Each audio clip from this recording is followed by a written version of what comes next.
వాణిగాడు కూతురు ఫిగరే. ఊరుకోని రాము. గుంటూరు కారం చింపేసుకుంటారా, వేసుకుని చింపేస్తారా? ఎక్కడ చింపాలో ఎంత కనపడాలో అది వ్యవహారం వేరండి.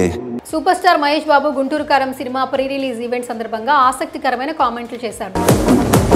ఆట చూస్తావా? గతంతో పోలిస్తే భిన్నంగా కనిపించిన మహేష్ తన స్పీచ్ లో ఎంతో హుందాతనం కనబరిచాడు. చాలాసేపు మాట్లాడుతూ అందరినీ పలకరించాడు. గుంటూరులో జరిగిన ఈ గుంటూరు కారం ప్రీ రిలీజ్ ఈవెంట్ లో మహేష్ బాబు మాట్లాడుతూ ఒకానొక సందర్భంలో ఎమోషనల్ అయ్యారు.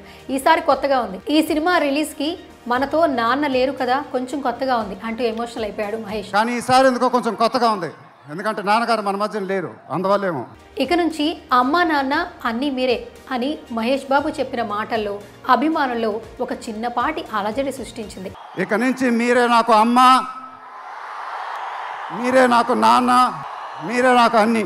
మహేష్లో ఈ యాంగిల్ ఇప్పటి వరకు కనిపించలేదు. అభిమానులు తల్లిదండ్రులను చూసుకుంటాననటంలో ఈవెంట్లో పాల్గొన్న అభిమానులు మాత్రమే కాదు, సోషల్ మీడియా ఫ్యాన్స్ కూడా కన్నీటి పర్యంతమయ్యారు. మొన్న మధ్య నిర్మాత వంశీ అనవసరంగా ఫ్యాన్స్పై విరుచుకుపడిన సందర్భాన్ని అందరూ మర్చిపోయేలా చేశాడు. ఆయన నా సినిమా చూసి రికార్డుల గురించి, కలెక్షన్ గురించి చెప్తుంటే చాలా ఆనందం వేసేది.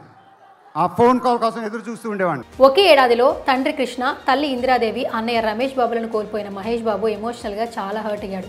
తన పర్సనల్ లాస్ వల్ల ప్రొడ్యూసర్స్ ఎఫెక్ట్ అవ్వకూడదని పెద్దగా బ్రేక్ తీసుకోకుండానే గుంటూరు కారం షూటింగ్లో పాల్గొన్నాడు. ఇన్నాళ్ల పాటు తనలో దాచుకున్న బాధను నిన్న ఈవెంట్లో ఒక్కసారిగా వెళ్ళగక్కాడు. మహేష్ మాటలో నిజాయితీ కనిపించడమే కాదు, చివర్లో అభిమానులకు చేతులెత్తి దండం పెట్టడంలో ఆ మాటలు మనసు లోతుల నుంచి వచ్చాయని అందరూ భావిస్తున్నారు. చేతులెత్తి దండం పెట్టడం తప్ప ఏం తెలియదని. గుంటూరు కారం మహేష్ ఫ్యాన్స్ కి చాలా స్పెషల్ సినిమా. ఎందుకంటే రాజమౌళి సినిమా విడుదలవడానికి కనీసం 2 ఏళ్లు పడుతుంది. అప్పటి వరకు వాళ్ళకి గుంటూరు కారమే అన్ని. బాహుబలికి ముందు ప్రభాస్ కి మిర్చి లాగా ఇప్పుడు మహేష్ కి గుంటూరు కారం అవుతుంది. మైక్ మింగుతో పెడి